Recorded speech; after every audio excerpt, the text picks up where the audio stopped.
नचिकेता प्राचीन काल के तेजस्वी ऋषि वाजश्रवा के पुत्र थे। इस प्रसंग का वर्णन कठोपनिषद में मिलता है। एक समय वाजश्रवा ने यश और स्वर्ग की प्राप्ति की कामना से विश्वजीत यज्ञ करने का संकल्प लिया। इस यज्ञ का मूल उद्देश्य अपनी संपूर्ण संपत्ति का दान करना था। ऐसा उन्होंने व्रत लिया था। तो यज्ञ संपन्न होने के बाद उन्होंने ब्राह्मणों को गायें दान में देना आरंभ किया। नचिकेता उनका पुत्र नचिकेता ने देखा कि उनके पिता जिन गायों का दान कर रहे हैं वह अत्यंत बूढ़ी, रोगग्रस्त और दूध देने में असमर्थ थी।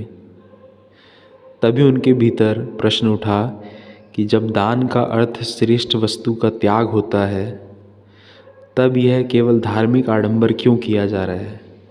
क्योंकि जो अच्छी गायें थीं, जिनके दूध से पोषण मिलता था, वे घर के उपयोग के लिए सुरक्षित रखी जा रही थी। नचिकेता समझ गए कि पिता अभी मोह से मुक्त नहीं हो पाए हैं। तो उन्होंने पिता से प्रश्न किया, यदि आप वर्षों से पाली गई गायों को योग्य ब्राह्मणों को दान दे रहे हैं, तो बताइए पिताजी, मुझे किसको दान में दोगे? मैं भी तो आपका ही हूँ। और ये प्रश्न उन्होंने बहुत बार किया। पिता क्रोधित हो उठे और आवेश में कह दिया, जा तुझे मृत्यु को दिया। पिता के वचन को सत्य मानकर नचिकेता यमलोक पहुंच गए। वहाँ 3 दिनों तक बिना अन्न और जल के यमराज के द्वार पर प्रतीक्षा करते रहे। जब यमराज लौटे तो उन्होंने कहा, तुम 3 दिन से अतिथि होकर यहाँ बिना भोजन के प्रतीक्षा कर रहे हो। यह मेरे लिए दुख का विषय है, इसलिए तुम 3 वर मांगो। नचिकेता ने पहला वर मांगा, मेरे पिता का क्रोध शांत हो जाए और जब मैं घर लौटूं तो वह मुझे प्रसन्नता से स्वीकार करें। दूसरा वर, वह अग्नि विद्या बताइए जिससे स्वर्ग की प्राप्ति होती है और मृत्यु का भय ही समाप्त हो जाता है।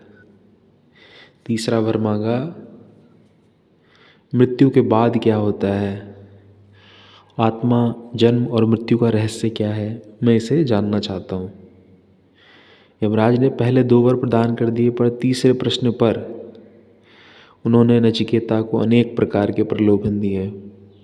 पशुधन, हाथी, घोड़े, रत्न, सुंदर स्त्रियां, राज्य, सब कुछ मांग लो, पर मृत्यु का रहस्य मत पूछो। किंतु नचिकेता ने इन सब को अस्वीकार कर दिया और आत्मविद्या को ही सर्वोच्च माना। अब प्रश्न यह उठता है कि इतनी कम आयु में कोई सत्य के इतना निकट कैसे पहुंच जाता है? और हम में से अधिकांश लोग जो आयु और अनुभव दोनों में आगे हैं, फिर भी सत्य को सत्य और असत्य को असत्य क्यों नहीं पहचान पाते हैं? नचिकेता की ये छोटी आयु संकेत देती है कि समय अपने आप में सत्य नहीं है, संसार भी अंतिम सत्य नहीं है और भीतर बैठा अनुभव करने वाला भी सत्य नहीं है। न समय का बीतना और न अनुभव का संग्रह किसी को सत्य तक पहुंचा देता है। अनुभव केवल अनुभव ही देता है। उदाहरण के लिए, जैसे एक व्यक्ति ने लाल रंग का चश्मा पहनकर दुनिया के सारे जंगलों का अनुभव कर लिया। अब बताइए, उसने हरे रंग के बारे में क्या सीखा? वह संसार की सारी हरियाली देख कर आया, पर वास्तव में हरा रंग कभी देखा ही नहीं। पीले फूलों और गुलाबी फलों के बारे में उसने क्या जाना? अनुभव तो वैसे भी केवल देखने वाले की सीमा के भीतर ही होता है। यदि कोई व्यक्ति 100 वर्षों तक लाल चश्मा पहनकर अमेज़न के जंगलों में घूमता रहे, तो वह ज्ञान लेकर नहीं लौटेगा, बल्कि उसका आत्मविश्वास अवश्य बढ़ जाएगा। वह कहेगा मैं बहुत अनुभव लेकर आया हूँ, लेकिन जब कोई उसे बताएगा कि हरा, पीला, गुलाबी, नीला या बैंगनी रंग भी होते हैं, तो वह नहीं समझ पाएगा। तो अनुभव कई बार समझ के द्वार खोलने के बजाय बंद कर देता है। अनुभवी व्यक्ति को समझाना कई गुना कठिन हो जाता है, क्योंकि अनुभव को असत्य मानना अर्थात स्वयं को असत्य मानना और स्वयं को असत्य स्वीकार करना बहुत कठिन है। इसलिए अनुभवी व्यक्ति फंस जाता है। यदि वह मान ले कि उसके विचार, भावनाएं और मान्यताएं गलत हो सकती हैं, तो उसे स्वयं को भी अस्वीकार करना पड़ेगा।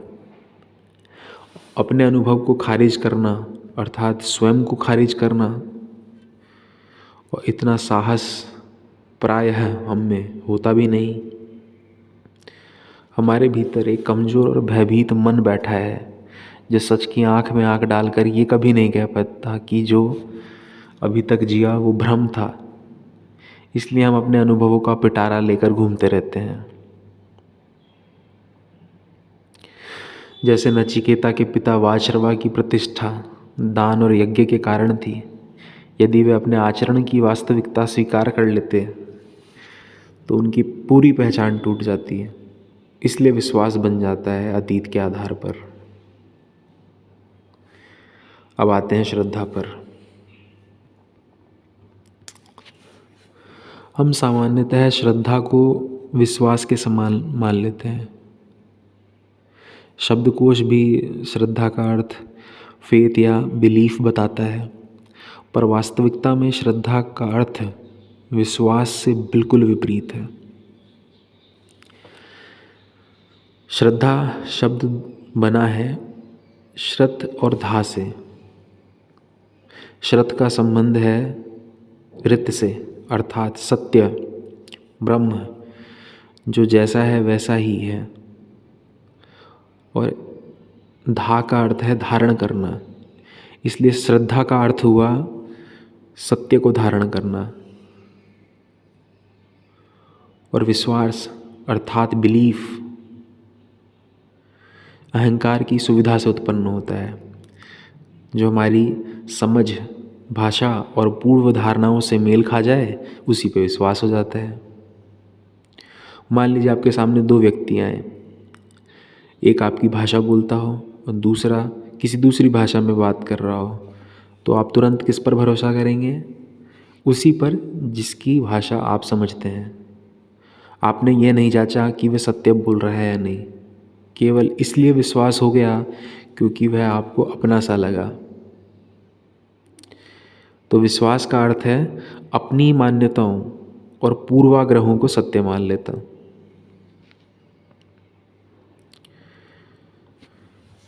विश्वास दो प्रकार का होता है, बिलीफ और दूसरा ट्रस्ट।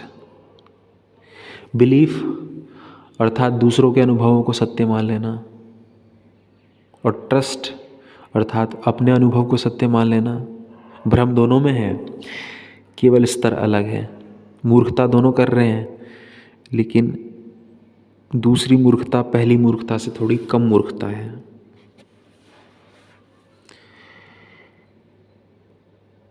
मान लीजिए 4 बार आपने किसी दुकान से मिठाई ली और चारों बार मिठाई स्वादिष्ट निकली।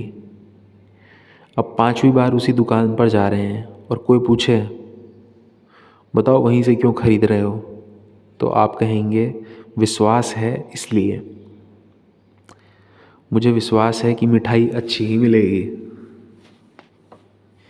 यहाँ दो बातें काम कर रही हैं, अतीत और स्वाद। अतीत में जो अनुभव हुआ उसी के आधार पर मान लिया गया कि भविष्य में भी वही होगा, पर यह आवश्यक नहीं कि ऐसा ही हो। दूसरी बात यह है कि अतीत में सुख मिला था, सुविधा मिली थी, मिठाई का स्वाद मिला था। भीतर बैठा भोगी उन्हीं अनुभवों को दोहराना चाहता है। यही विश्वास का आधार है। विश्वास हमेशा स्वार्थ से जुड़ा हुआ होता है। विश्वास में सुरक्षा और लाभ दोनों छिपे रहते हैं।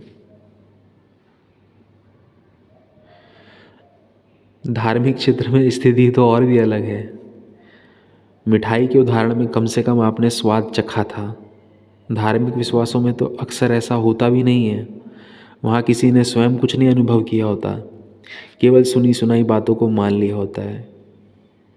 किसी एक व्यक्ति का अनुभव धीरे धीरे पीढ़ी दर पीढ़ी परंपरा बन जाता है और वही विश्वास कहलाने लगता है। और श्रद्धा का अर्थ है विश्वास का पूर्ण रूप से अभाव। यह बात धार्मिक मन को झटका दे सकती है, पर सत्य है। श्रद्धा कहती है मैं मानूंगा नहीं, मैं जानूंगा। श्रद्धा ज्ञान, बोध और विवेक की खोज है। जिसे सुरक्षा चाहिए वह विश्वास में जीता है, और जिसे मुक्ति चाहिए उसके लिए विश्वास का कोई मूल्य नहीं।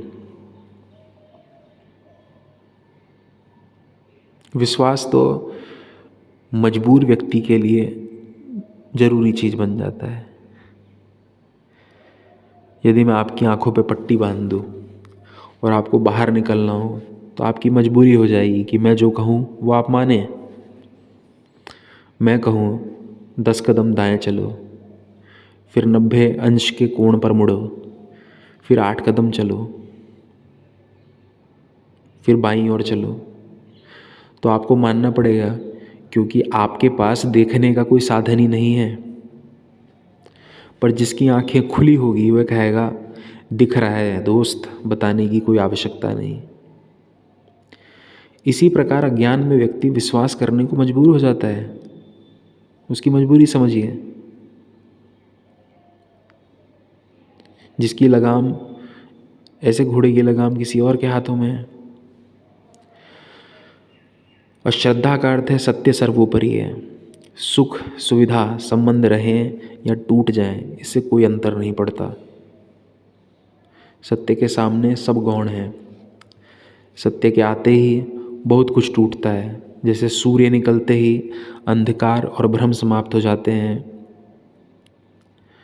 विश्वास उन चीज़ों को बचाना चाहता है जिनसे सुख मिलता है। श्रद्धा कहती है यदि सत्य के लिए सब छोड़ना पड़े तो भी स्वीकार है। श्रद्धा का कोई विषय नहीं होता, विश्वास का विषय होता है। श्रद्धा तो केवल भीतर जलती हुई मुक्ति की अग्नि है। और मुक्ति की आग का कौन सा विषय होता है? श्रद्धा स्वयं को सुरक्षित रखने के लिए नहीं, बल्कि स्वयं को जलाने के लिए होती है।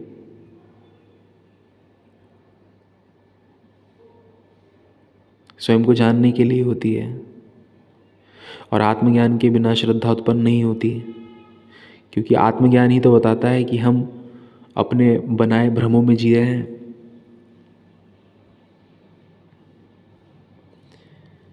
तो प्रकृति की वृत्ति स्वयं को बचाने की ही होती है, सुरक्षित रखने के लिए होती है, मिटाने की नहीं। और केवल आत्मज्ञान ही बताता है कि मिटने में ही मुक्ति है। और आत्मज्ञान ऐसा नहीं कि कोई अंतिम उपलब्धि है जो मैंने पाली, बल्कि ये सतत चलने वाली प्रक्रिया है। जब तक जीवन है, जानने की प्रक्रिया भी चलती रहती है। श्रद्धा भविष्य की चिंता नहीं करती, विश्वास हमेशा भविष्य को लाभ को देखता है। श्रद्धा कहती है मैं स्वयं को सुरक्षित रखने योग्य नहीं हूँ, यही निष्काम कर्म है। जब मैं मांगता है तो कामना होती है, और जब मैं समाप्त होना चाहता है वो प्रार्थना होती है। स्वार्थी व्यक्ति चाहता है कि वह बना रहे, प्रार्थी चाहता है कि वह हट जाए। स्वार्थी के पास विश्वास होता है, प्रार्थी के पास श्रद्धा। तो हमारी अधिकांश प्रार्थनाएं वास्तव में इच्छाओं की एक लंबी सूची होती है।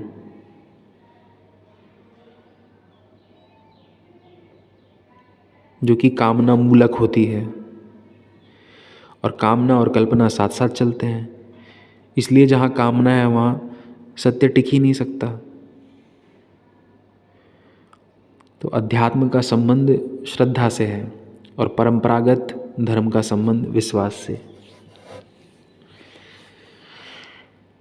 तो नचिकेता की कथा बताती है कि श्रद्धा अवलोकन से उत्पन्न होती है। यदि नचिकेता परिणाम के बारे में सोचते तो प्रश्न नहीं करते। उन्होंने जो देखा उससे स्पष्ट रूप से देखा और उसी से सत्य की खोज आरंभ हुई। तो अध्यात्म आंखें बंद करने का मार्ग नहीं है, बल्कि आंखें खोलकर देखने का नाम है। कृष्ण कहते हैं इंद्रियों को निर्मल बनाओ। इंद्रियां तथ्य दिखाती हैं, पर अगर मन ही उनका अपने स्वार्थ के अनुसार अर्थ बदल दे तो क्या किया जा सकता है।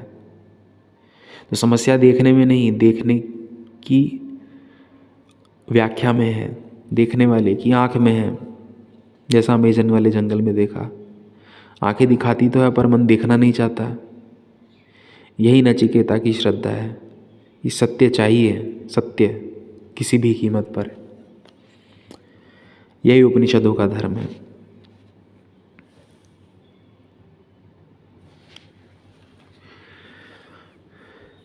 सारी सच्चाई पता है आपको, अपना नहीं पता। और जब अपना नहीं पता होता तो भीतर झूठ होता है। बाहर का यथार्थ दिख भी रहा हो तो भीतर का झूठ यथार्थ को फिरकी की तरह घुमा देता है। नचिकेता के पक्ष में ये बात थी कि बच्चा था, बहुत विकसित स्वार्थ और बड़े सपने नहीं थे। ये भाव नहीं था कि पिताजी के भौतिक व आध्यात्मिक साम्राज्य का मैं उत्तराधिकारी हूँ। आप भी बच्चे बने रहिए, कुछ उम्र हो जाए भीतर से, पर बालक बने रहिए। तो एक तरफ अष्टावक्र हैं जिनकी अभी हम कुछ दिनों पहले चर्चा कर रहे थे, और दूसरी तरफ नचिकेता। संदेश साफ है, दोनों एक ही बात कह रहे हैं कि आप क्यों प्रौढ़ होना चाहते हैं। मन में हरापन रखो, जहाँ हरापन है वहीं जीवन है। जहाँ हरापन है वहाँ डर से डर नहीं लगता। नए रास्ते तलाश कर प्रकाश की ओर बढ़ सकते हो। जैसे बैलें सुबह सूर्य के प्रकाश में सूर्य की ओर मुड़ जाती है, यह है नचिकेता होना। मुझे अपनी परवाह नहीं, जिधर सूरज है उधर मैं हूँ, यही श्रद्धा है। मेरा अपना कुछ नहीं, जिधर सूरज उधर के हम। वह जैसा बताएगा वैसा करेंगे। किसी दिन सूर्य उदित नहीं होगा तो हम भी आंखें नहीं खोलेंगे। हमारी आंखें हमारे लिए हैं ही नहीं, उसके लिए खुलती हैं। अगर सूरज कहीं नहीं होगा तो हम भी कहीं नहीं देखेंगे। यही श्रद्धा है। हम अपने लिए नहीं जी रहे, उसके दर्शन के लिए जी रहे हैं। ये आंखें उसकी ओर बंद गई हैं। अपने आप को क्या देखें, हमारी हस्ती में ऐसा है ही क्या। एक निर्बल सी बैल हैं हम, हमारी हस्ती में कुछ बचाने लायक क्या है। इस मिट्टी से उठे हैं और मिट्टी ने हमें प्राण भर दिए हैं। बस इतने प्राण कि कहा जा सके कि ये बैठा है। मिट्टी ने प्राण दिए हैं पर प्रेम हमारा है। हम अपने प्रेम को प्राणों से ऊपर रखते हैं, यही श्रद्धा है। संतों के गीतों में भी कई बार यही बात आती है, सखी ये तकते तकते आंखें सूख गई पर मैं तकती रहूँगी। बाबा फरीद कहते हैं, मैं मर जाऊँ तो मेरी आंखें मत खाना, इसमें पिया मिलन की आस है। यही श्रद्धा है। मैं जिंदा रहूँ या मरूँ, एक पल का दीदार काफ़ी है। वह भी ना हो तो आस ही काफ़ी है। इस शरीर की अरबों सांस से ज़्यादा मूल्य उसकी एक आस का है। उसकी आस मिट जाए तो ये शरीर क्यों चले। तो सबसे अभागे तो वो हैं जो बिछड़ कर भी मरते नहीं। और एक अभाग ये है कि टूट गए अपने वृक्ष से जिसने पैदा किया, प्राण दिए, हरे रंग से रंग दिया। उससे बड़ा अभाग है कि टूट कर भी जिंदा हो। संतों ने इसे काव्य और भाव में गाया है। अपने प्रति विद्रोह ही सत्य के प्रति श्रद्धा है। तो जहाँ प्रेम के गीत होंगे वहाँ हमारे प्राणों का मूल्य नहीं है, तुम्हारे प्रेम का मूल्य है। विश्वास कहता है कुछ भी हो जाए प्राण बच जाए, अहंकार के प्राण बच जाएं, जैसा चल रहा है चलते रहे, प्रभु तुमसे यही कामना है। यह विश्वास है। विश्वास तो श्रद्धा के नाम पे गाली है। श्रद्धा किसी से कुछ नहीं मांगती, क्योंकि श्रद्धा का कोई विषय ही नहीं होता। तो श्रद्धा कुछ पाने के लिए नहीं, कुछ हटाने के लिए होती है। क्या हटाने के लिए? अपने आप को हटाने के लिए। तो अपना विलोप मांगना ही श्रद्धा है। अहम का विलोप हो जाए यही श्रद्धा है।